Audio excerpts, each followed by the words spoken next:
Il existe un business légal et accessible, sans crédit, sans apport, où tu loues des appartements que tu loues derrière sur Airbnb ou Booking, peu importe. Et 95% des gens qui le font mal et se retrouvent avec une amende ou à travailler pour le fisc, littéralement. Je vais te montrer la version 100% légale et la structure qui te permet de garder le maximum dans ta poche et la méthode exacte de A à Z pour y arriver. Regarde jusqu'à la fin, il y a une checklist gratuite que je t'envoie en DM sur Instagram. Ok, donc de quoi est-ce qu'on va parler aujourd'hui? Donc l'aspect juridique en profondeur, fiscalité, réinvestissement, en tout cas la méthode que j'utiliserai, ce que j'ai utilisé si je recommençais à zéro pendant la première, voire la deuxième année si vous voulez aller très très loin. Et ensuite la méthode de A à Z et les 10 étapes pour commencer, donc en tant que débutant de zéro jusqu'à faire votre holding et ouvrir des filiales en sous-location professionnelle. Donc les trois conditions pour être 100% légal, il n'y en a pas une qu'il faut enlever, c'est les trois ou rien.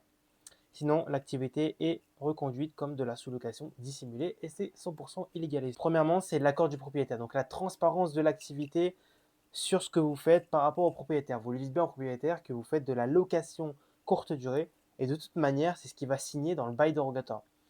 Donc, on va en parler juste après, mais d'abord, être une entreprise. Être une entreprise, donc ouvrir une AE. Une AE, c'est une auto-entreprise, ça prend littéralement 20 minutes, c'est gratuit et plus tard passer en SASU. Faites votre demande de l'ACRE pour, pendant les 9 premiers mois, être imposable à moins 50% sur ce que vous êtes censé être imposable en auto-entreprise. Donc le but, c'est que pendant les 9 premiers mois, c'est de faire un maximum de cash et ensuite, c'est de se barrer en SASU, sinon vous allez payer un maximum d'impôts. Donc voilà. Donc ouvrir une entreprise, il y en a beaucoup qui me disent ouais, mais je dois ouvrir ma boîte, je dois ouvrir mon entreprise, c'est compliqué, c'est un truc énorme. Ça prend 20 minutes. Il n'y a rien de compliqué. C'est vraiment, vraiment, vraiment. C'est très, très simple. Ensuite, troisième point et le plus important, le bail dérogatoire spécifique. C'est un document qui est fait par un avocat fiscaliste spécialisé dans l'immobilier ou non, peu importe. Et d'après les devis que j'avais fait à l'époque, ça valait entre 2000 et 6000 euros. Le mien, je l'ai payé 2000 euros. C'est pas parce que vous allez payer plus cher qu'il va mieux vous protéger. C'est juste l'expertise de l'avocat. C'est comme si vous allez chez un plombier et vous en appelez 10 pour une fuite d'eau. Chacun va dire un prix qui sera à peu près différent, même si on sera sur une fourchette quand même. Pour vous donner un exemple. Renouvellement du bail. Donc chaque année, en fait, comme il y a des nouvelles lois en France qui sont appliquées sur les locations meublées de tourisme ou les locations de courte durée, qu'on peut appeler ça, et ben, il faut mettre à jour son bail dérogatoire pour être le plus protégé possible. Donc ça coûte entre 200 et 500 euros. Donc voilà, ça c'est ce que vous allez payer par an. Je précise bien, le bail dérogatoire, vous le payez qu'une seule fois à 2000 euros. Vous n'allez pas payer un bail dérogatoire par appartement, par propriétaire. Non, ce bail dérogatoire-là, il est flexible, il est utilisé pour toute votre société et tous les biens que vous allez pouvoir mettre en place sur votre activité. Donc voilà. Ensuite, vérification à la mairie. Donc le principe de compensation, donc voilà, il y a principe de compensation, changement d'usage, numéro d'enregistrement. C'est les trois lois qui sont entre guillemets administratives et qui sont chiantes. Ou pas. Ça va dépendre de dans quelle ville vous vous situez. Ces trois lois-là, ces trois conditions-là, donc on va aller regarder une par une. On va commencer par le principe de compensation. Le principe de compensation, je n'ai pas trouvé une définition là, mais pour vous expliquer grosso modo. Sur la ville de Lyon, le principe de compensation, à savoir, il est exigé dans les villes à plus de 200 000 habitants. Il y a certaines villes où il y a 100 000, 150 000 habitants où elles sont demandées, mais elles sont catégorisées dans une certaine zone. Pour la ville de Lyon, le principe de compensation est utile et assujetti, donc c'est-à-dire il fonctionne sur une certaine zone dans Lyon. Donc qu'est-ce qu'il faut faire pour le savoir? Tu vas sur la mairie de Lyon, tu tapes principe de compensation zone Lyon, par exemple. Ensuite, tu regardes si tu es dans cette zone ou pas. Si tu es dans cette zone, il y aura certaines règles qui seront appliquées. Mais pour vous expliquer qu'est-ce que c'est le principe de compensation, j'espère que je ne vais pas vous perdre, c'est que imaginons que le propriétaire il a un T2 50 mètres carrés dans cette zone-là. S'il veut louer, ou toi tu veux louer un de tes appartements, ou lui il veut louer un de ses appartements, il faut, en location courte durée, il faudrait qu'il ait un deuxième d'équivalent. D'équivalent dans quoi? La superficie, le type de logement, la localisation. Où est-ce qu'il est? Et donc, c'est ça qui complique un peu la tâche, mais dans tous les cas, un propriétaire sur deux est rentier, donc c'est totalement possible de faire ce principe de compensation si le propriétaire il a potentiellement un deuxième bien qui est pas très loin et qui a près la même superficie, donc c'est toujours possible. C'est juste que c'est un petit frein pour nous et on ne peut pas prendre tous les logements qui viennent comme ça. Donc ça, c'est un principe qu'il faut très très bien comprendre. Dans le principe de compensation de Lyon, il y a même écrit qu'il faut que ce soit un logement qui ne soit pas plus grand que 35 mètres carrés. faut qu'ils respectent certains critères. Et en fait, dans chaque ville, c'est un peu différent. Donc ça, je vous invite vraiment à regarder sur la mairie qu'il y a dans votre ville pour savoir exactement, ok, quel principe de compensation est-ce que j'ai, est-ce que j'en ai un, est-ce que j'en ai pas du tout. Voilà. Il faut savoir que c'est une démarche qui n'est pas très compliquée à faire. Ensuite, le changement d'usage qui concerne beaucoup plus de villes que là le principe de compensation, mais qui ne concerne pas toutes les villes. Le changement d'usage, c'est quoi? C'est que l'usage du logement est en location d'habitation actuellement, donc quand tu arrives en tant que locataire, et nous, on va devoir le faire passer en location meublée de tourisme pour pouvoir effectuer notre activité de location courte durée. Donc ça, c'est un peu de paperasse à faire avec la mairie. Ça peut prendre quelques jours, voire quelques semaines. Ça dépend de la mairie, ça dépend de vous. Est-ce que vous êtes formé sur le sujet? Est-ce que vous savez ce que vous devez dire à la mairie? Ou est-ce qu'on fait tout à l'arrache? Et là, du coup, ça va prendre très, très, très, très, très, très longtemps. Ce qui m'est arrivé sur mon premier logement, parce que j'étais mal formé, ça m'a pris, je crois, 2 mois, un truc comme ça. Donc ça m'apprendra. Ça m'apprendra. Mais donc le changement d'usage, oui, grosso modo, c'est juste un peu de paperasse à faire. Donc le changement d'usage et d'état d'utilisation d'un appartement. Et troisième point, donc le numéro d'enregistrement qui concerne toutes les villes de France, ça prend entre 24 heures et 48 heures. Parce que je tiens à préciser que toutes ces démarches administratives sont 100% gratuites. Donc voilà. Et le numéro d'enregistrement, en fait, ça vous permet d'avoir un numéro d'identification des matricules de meublés de tourisme ou de location courte durée. C'est tout. Et ensuite, de toute façon, de toute manière, quand vous allez créer votre annonce sur Airbnb, vous le demande. Sur Booking aussi, donc vous ne pourrez pas créer d'annonce sans l'avoir. Donc super important de le faire. C'est rapide, c'est vraiment rapide à faire. Une fois que vous avez respecté toutes ces règles-là, on est enfin bon. Maintenant, au niveau des assurances, moi, ce que je vous conseille au début, commencez seulement avec Airbnb. Il n'y a pas besoin de commencer toutes les plateformes, ça ne sert à rien. Airbnb, ça fonctionne très bien, c'est très très bien. Et vous avez AirCover. AirCover, c'est une assurance à responsabilité civile et professionnelle qui est fournie par Airbnb à tous les autres de manière gratuite. Elle vous couvre jusqu'à 1 million d'euros par logement de dégâts, de tout type de dégâts qui peut arriver sur votre logement. Si vous avez un canapé qui est taché, que vous devez payer une prestation de service à 300 euros, vous envoyez la facture à Airbnb, vous rembourse soit une partie, soit la totalité. Tout dépend de la situation, tout dépend de l'ampleur de la tâche. Voilà. Donc déjà, rien qu'avec ça, vous n'avez pas besoin d'assurance. Maintenant, le propriétaire va sûrement vous demander une assurance. Cette assurance, une assurance à responsabilité civile ou une assurance RC Pro, cette assurance AirCover peut totalement couvrir la charge. Maintenant, ce que je vous conseille, c'est quand même de prendre une assurance professionnelle de votre côté pour couvrir votre boîte. Si vous êtes, si vous avez une instabilité, comment on pourrait dire, de l'activité, une suspension de l'activité pour X ou Y, des travaux, l'administratif, X ou Y, même si c'est peu probable que ça arrive, ou si vous avez, je sais pas, une casse, peu importe, vraiment peu importe, ça vous sert à ça. Et ça va surtout vous servir si vous avez une casse qui est un peu trop grande et que vous pouvez activer du coup les deux assurances comme ça.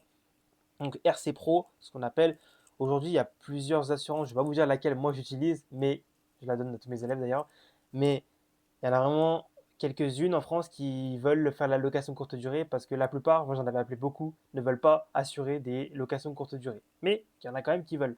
C'est comme si vous voulez aller à la banque et faire un crédit et bah, au bout d'un moment, vous avez forcé au bout de 10-15 banques, il y en a peut-être une qui va vous accepter. Voilà, enfin bref. Donc pour moi, les deux ne sont pas négligés. Au niveau du prix pour une RC Pro, avec, on va dire, sur le premier logement, plus votre entreprise, vous allez en avoir entre 20 et 35 euros par mois. Donc je trouve que c'est chill. Donc voilà. Si vous ne respectez pas ces conditions que j'ai expliquées, donc la vérification à la mairie ou les 3 accords des conditions pour être légal en sous-location professionnelle, vous faites de la sous-location dissimulée et c'est totalement illégal. Donc je vous invite pas du tout à le faire parce que sinon vous avez des conséquences colossales, que ce soit le fisc, la mairie, les copropriétés, quelqu'un qui porte plainte comme un locataire voisin ou n'importe qui, ça peut aller très très loin. Et d'ailleurs, avant de passer à la slide suivante, je vous invite à m'envoyer Mindmap sur Instagram et je vous enverrai une checklist complète de tout ce que j'explique dans cette vidéo de manière beaucoup plus complète. Donc là, j'ai pris un exemple, donc l'un de mes élèves qui a à peu près fait ces chiffres-là, Thomas, donc il a fait 84 000 euros de chiffre d'affaires encaissé, donc CA, c'est le chiffre d'affaires. Et là, on va faire la différence entre l'auto-entreprise et la SASU. J'ai fait la différence avec l'auto-entreprise sans l'ACRE, donc ça veut dire que là, les 9 mois sont passés, il n'y a plus d'ACRE. Il faut savoir qu'en auto-entreprise, on est imposable sur le chiffre d'affaires, donc sur les 84 000, alors qu'en SASU, on est imposable sur les 33 000 euros, donc sur le bénéfice imposable. Maintenant, nous, on a fait 33 000 euros de marge, donc ça, c'est sur la seule location professionnelle, donc on a perdu 40% à travers le loyer, les charges, le ménage, machin, chouette, etc. Voilà. En auto-entreprise, vous allez payer donc presque 27 000 euros d'impôts. Donc il va vous rester 6 000 euros dans votre poche. Si vous avez l'acre pendant les 9 premiers mois, vous serez du coup à 12 000 à peu près. Donc franchement, faites allumer pour rien. Et en soi, c'est pour ça qu'il faut vite se barrer de l'auto-entreprise. C'est juste faut la faire rapide. Faites de l'argent de manière rapide, 2, 3, 4 mois, et après barrez-vous. On se barre en SASU. En SASU, là, si on choisit de tout réinvestir cet argent-là et pas de se la verser dans notre poche, sur les 33 000, on réinvestit les 33 000 et on a zéro à payer aux impôts. C'est ça qui est magique. On a zéro à payer aux impôts. Maintenant, si vous voulez vous verser ces 33 000 euros, est-ce que j'ai un téléphone quelque part? Oui, j'en ai un là. J'en ai un là. 33 000 euros. Si vous voulez vous verser ces 33 000 euros, vous devez payer, du coup, vous êtes en dessous des 43 000 euros de bénéfices par an, et donc vous devez payer 15% d'imposition sur les bénéfices. Donc on fait x 0,85, il vous reste 28 000 euros, et ça, c'est de l'argent qui peut être stocké sur votre trésorerie. Maintenant, si vous voulez vous verser l'argent dans votre poche, je vous conseille de faire un dividende. Donc c'est un gros chèque qu'on appelle, que vous pouvez vous faire tous les trimestres, semestres ou annuels. Et donc sur ça, on va payer la flat tax ou l'imposition par barème.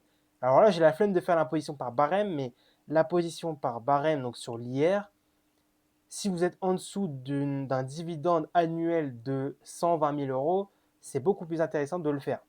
Donc là, j'ai la flemme de le faire parce que je n'ai pas les calculs, mais je vais vous faire pour si on payait la flat tax, c'est-à-dire 30%. Donc si on paye 30%, sachant que si vous utilisez l'imposition par barème avec l'IR, je pense que vous allez payer peut-être 20, voire 15%. Donc disons que vous payez 20%, il va vous rester 22 400 dans votre poche. Donc c'est très différent. On passe de 6 000 à 22 000. Donc on gagne 3 fois, 4 fois plus en SASU qu'en auto-entreprise. Voilà, ça vous fait un petit exemple. Maintenant, en bénéfice, donc c'est parti. Donc là, voilà, ça vous explique un petit peu. Donc voilà, donc c'est beaucoup plus intéressant de réinvestir. Donc toute dépense réelle justifiée dans l'intérêt de la société. C'est ça qui est intéressant. C'est que vous devez trouver un justificatif professionnel sur le réinvestissement. Si vous réinvestissez dans un Mac pour travailler, c'est justifié. Si vous partez, bon, je ne vais pas vous donner 2-3 stratégies un peu bancales, mais il y en a qui marchent pas mal. Mais si vous partez, imaginons, en déplacement au Maroc, alors que bon, c'est entre guillemets un peu des vacances pour vous, mais que vous avez placé un rendez-vous immobilier là-bas, c'est considéré comme un déplacement professionnel. Donc le billet d'avion et l'hôtel peuvent être pris en charge. Bien sûr, tout ce qui est restaurant et tout, je ne pense pas que ça peut être pris en charge.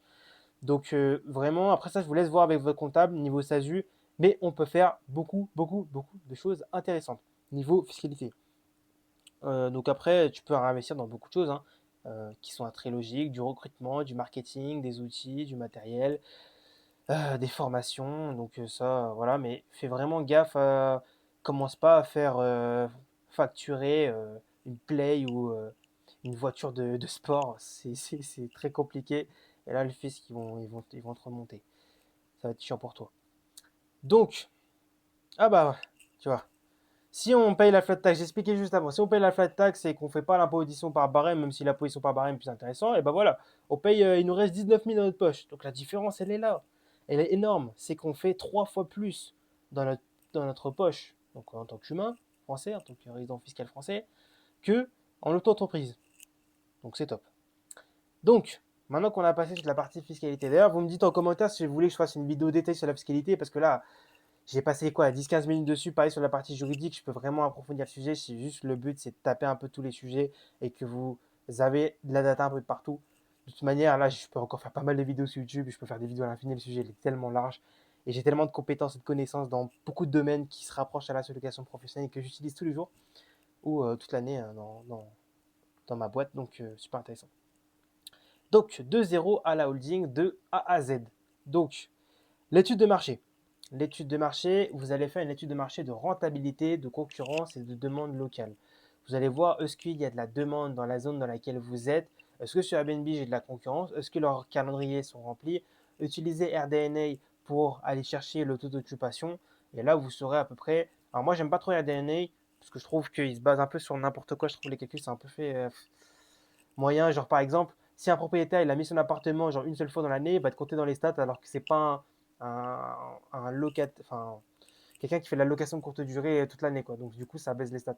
Donc Rentabilité, concurrence, voilà, donc utilisez RDNA seulement pour le taux d'occupation. Le reste, on s'en fout. Deuxième étape, étude de marché sur la partie juridique et administrative. Comme je vous l'ai dit juste avant, vérifiez, ok, qu'est-ce que la mairie demande? Changement d'usage, principe de compensation, numéro d'enregistrement. Vérifiez aussi les copropriétés. Est-ce que les copropriétés ont une clause de bourgeoisie ou demande ou c'est en fait, il faut que dans le règlement de copropriété, il soit stipulé noir sur blanc que ce soit écrit. On ne peut pas faire de location de courte durée, on ne peut pas faire de meublé de tourisme. Si c'est pas écrit, vous pouvez le faire. Voilà. Donc, super important de le faire parce que si, imaginons, vous avez fait toutes vos démarches administratives et que dans le règlement de copropriété, bah, il vous dit que vous ne pouvez pas faire, bah, vous êtes niqué. Donc, après, ça ne concerne pas toutes les copropriétés. C'est surtout pour les grandes villes ou pour les zones vraiment à densité ou dans les quartiers riches. En général, c'est ça. Bref. Ensuite, donc le bail dérogatoire, avocat fiscaliste, comme on a expliqué juste avant. 4. Création de l'auto-entreprise plus l'ACRE, ça prend 20 minutes. Gratuit, cotisation réduite sur 9 mois et pas sur un an. Prospection de propriétaire. Quand vous faites de la prospection de propriétaire, si vous n'avez pas le numéro de téléphone, j'ai fait une vidéo où j'explique littéralement, je vous laisse aller voir sur ma chaîne, ma méthode de prospection pour le faire. Je ne vais pas m'étaler dessus, je vous laisse aller la voir, elle dure 10-12 minutes, je m'en souviens plus. Vraiment, c'est facile, rien n'est compliqué et je vous conseille de vous concentrer vraiment et d'apprendre à faire du cold, apprendre à vendre, à savoir négocier avec une personne parce qu'en fait, ça qui va faire que vous êtes un entrepreneur, ça qui va faire que vous êtes un CEO ou un chef d'entreprise, c'est votre manière d'être éloquent et de savoir communiquer avec une personne et de savoir vous vendre. Sixième point, signature et exploitation. Donc, signez votre bien, mise en ligne de l'annonce, photo professionnelle, faites pas que l'iPhone, faites pas que avec n'importe quoi. Prenez un professionnel, ça va vous coûter entre 100 et 200 euros. Tarification dynamique, utilisez de l'IA comme Pricelab pour le faire. Après, c'est pas forcément obligé. Si vous connaissez le marché, moi dans mon cas, je connais le marché, donc je sais comment fonctionnent les prix. Donc des fois, je n'utilise même pas. Des fois, c'est moi qui modifie manuellement. Donc voilà, faites comme vous voulez. Septième étape, automatisation des process, donc check-in, check-out. Donc, c'est-à-dire en envoyant des tutos Canva, des vidéos sur comment ouvrir la clé, comment trouver la boîte à clé. Il faut vraiment que ce soit un chemin, un parcours facile, comme si vous parlez à un enfant de 5 ans qui pourrait trouver la clé et pourrait arriver dans le logement. C'est ça que vous devez vous dire. Vous devez vous dire, mon client, il a 5 ans, si je lui envoie ça, est-ce qu'il comprend? Voilà, super important parce que dites-vous que les gens, quand ils arrivent, ils prennent un Airbnb pour que c'est du tout cuit et que c'est un hôtel et qu'on met les deux pieds sur le bureau et c'est bon, on est tranquille. Non, non. Donc vraiment, appuyez-vous un maximum sur vos principes d'automatisation. Utilisez une serrure connectée, c'est super intéressant pour déjà le point de vue sécurité, mais sur le point de vue automatisation, ça évite de perdre des clés, faire des frais et s'embêter à courir à gauche, à droite le jour où ça arrive. Automatiser le ménage avec des messages faits par l'IA. Demandez aussi des comptes à chaque fois, des photos, vidéos à chaque fois du ménage. Communication avec le client, donc pareil, utiliser des programmations de messages pour à la réservation 24 heures avant l'arrivée ou 48 heures avant l'arrivée, 24 heures avant l'arrivée. Est-ce que vous avez bien reçu toutes les informations pour accéder au logement? Assurez-vous bien, des fois ça ne s'envoie pas souvent tout le temps les messages sur Airbnb ou sur Pulse, surtout sur Pulse, Pulse et Booking. Donc envoyez sur WhatsApp, mais communiquez avec le client un maximum et passez un petit coup de téléphone à la fin que la personne est partie pour lui dire comment s'est passé votre séjour, est-ce que vous avez bien aimé? Moi j'ai aimé être avec vous, votre logement vous l'avez laissé dans un état impeccable et j'aimerais bien vous accueillir à nouveau si vous le voulez bien. Et comme ça, vous allez pouvoir aller chercher des avis 5 étoiles de manière trop facile. Ensuite, huitième étape, réinvestir, réinvestissez. Arrêtez de croire que parce que vous faites 10 000 euros de bénéfices dans votre poche, que c'est bon, on peut prendre des locations de voiture, on peut aller s'amuser. Non, non, non, non, non, non. On réinvestit tout. Pourquoi? Si, imaginons, regardez, vous faites 10 000 euros de bénéfices par mois dans votre poche ou dans la poche de l'entreprise, peu importe. C'est 10 000 euros par mois, vous voulez verser pendant 12 mois dans votre poche. Vous aurez fait 120 000 euros. Ok, c'est bien. Maintenant, ces 10 000 euros-là, vous les réinvestissez dans votre boîte. Et votre boîte, à la fin de l'année, elle fait x3, x4. C'est-à-dire qu'à la fin de l'année, vous faites entre 30 et 40 000 euros de bénéfices si vous vous privez pendant 12 mois de cet argent-là. Est-ce que ça ne vaut pas le coup de le faire pendant 1 an, 2 ans, de se restreindre à mort pour pouvoir vivre une vie de palace? Parce qu'à 10 000 euros par mois, les gars, vous n'êtes pas si loin de zéro. Hein. Vous êtes pas si... Même si on est dans l'immobilier, c'est vrai que c'est très stable, mais vous n'êtes pas si loin que zéro. Si tout s'arrête, vous avez un problème fiscal, je sais pas, peu importe ce qui peut arriver, les gars, vous n'êtes pas si loin de retourner au travail comme tout le monde et de faire un 8-17 heures, hein. Pas si loin. Par contre, quand tu es à 30-40 000, c'est un peu plus compliqué. Et quand tu es à 100-150 000, c'est encore un peu plus compliqué. Donc vraiment, réinvestissez votre argent au moins à 80% ou 90%. Si vous voulez vous verser une petite part, ou mettez-vous au chômage en attendant, mais trouvez des solutions pour investir votre argent de manière intelligente. Trouvez une niche dans laquelle vous allez vous concentrer à 100%. Ça sert à rien d'avoir un logement qui est en love room, un logement qui est en jungle, un logement qui est atypique. Enfin, visez une seule et même niche et se nicher, ça ne veut pas dire qu'on perd la clientèle. Au contraire, on se concentre sur une clientèle qui est prête à payer ce prix-là pour pouvoir venir chez nous. Donc, trouvez votre niche qui vous passionne quand même, parce que si vous trouvez une niche qui ne vous intéresse pas, bah, vous n'allez pas y faire avec le cœur. Pour moi, c'est important de faire les choses avec le cœur. Neuvième point, c'est reproduire ce schéma à l'infini. Maîtrisez d'abord votre ville. On va vous proposer des opportunités à l'autre bout de la France, dans d'autres régions. Non, non, non, non, non. On se concentre dans une putain de ville, on devient le killer de la ville. Pourquoi? Ça permet d'avoir les mêmes équipes de ménage au même endroit, les mêmes équipes de techniciens d'intervention au même endroit, pas de s'embêter. Et quand vous sentez que vous avez vraiment du momentum, vous gagnez vraiment commencez à gagner, voilà, c'est ce que j'ai dit, voilà, entre 25 50 000, là, commencez à aller sortir dans d'autres villes. Par exemple, moi, je suis sur Lyon, Annecy, frontière suisse. Je me suis déjà un peu trop éparpillé. J'ai déjà fait cette erreur un petit peu. Donc, maîtriser cette zone-là, sachant qu'après, moi, je suis à 1 heure de tous, donc ça va. Mais vraiment, maîtrisez votre zone avant d'aller vous embêter. Imaginons que vous êtes à Lyon, moi, je suis à Lyon. Qu'est-ce que je vais m'embêter à aller à Paris? Genre, qu'est-ce que je vais foutre à Paris? On s'en fout. Donc, concentrez-vous sur ça. Quand vous allez atteindre les 25 à 50 000 euros de bénéfices, ce serait intéressant de développer une filiale à l'étranger. Pourquoi je trouve ça intéressant de développer des filiales à l'étranger? Imaginons les Airbnb, ça s'arrête. Dans quelques années, il y a une nouvelle personne qui rentre au pouvoir en France. Toutes les lois sont changées par rapport aux locations de courte durée. Tout est niqué. Et donc, du coup, plus de location courte durée. Même si, pour moi, c'est très peu possible que ça arrive. Mais imaginons ça arrive. Ça va faire comment? Donc, c'est pour ça qu'il faut que tu ouvres une filiale dans un autre pays. La sous-location professionnelle, ça fonctionne dans beaucoup de pays. Ça fonctionne en Belgique, ça fonctionne ensuite, je ne sais plus. Ça fonctionne Luxembourg, Espagne, Maroc. Vraiment, ça fonctionne dans beaucoup de pays. Donc, allez-y, développez des filiales. Même, ça se trouve, développer des filiales où vous achetez des biens que vous mettez en location de courte durée. Mais pour vous dire que ne vous arrêtez pas simplement au fait, ah bah c'est bon, j'ai 5 logements, la vie est belle. Non. Trust the process, va jusqu'au bout. Et voilà. Donc je pense qu'on arrive à la fin de cette vidéo. N'hésitez pas si vous voulez prendre un appel avec mon équipe pour en savoir plus sur la sous-location professionnelle ou pour qu'on vous fasse un game plan structuré par rapport à votre situation de manière gratuite. Ça dure entre 20 et 30 minutes. Je précise bien, ce n'est pas un appel de vente. Si à la fin de cet appel, mon associé estime que pour vous, vous êtes fait pour entreprendre, vous êtes fait pour investir dans ce business-là, il vous proposera un deuxième appel dans le cadre où il vous parlera des différents programmes d'accompagnement que nous, on a aujourd'hui pour vous. Et ça marche des deux côtés. Si toi aussi, tu as envie d'aller plus loin, tu y vas. Si tu n'as pas envie d'aller plus loin, au pire des cas, tu ressors avec une mind map totalement gratuite pour toi. Donc voilà, merci à vous d'avoir regardé cette vidéo. N'hésitez pas à liker si vous avez appris quelque chose dans cette vidéo. J'ai passé quand même pas mal de temps dessus.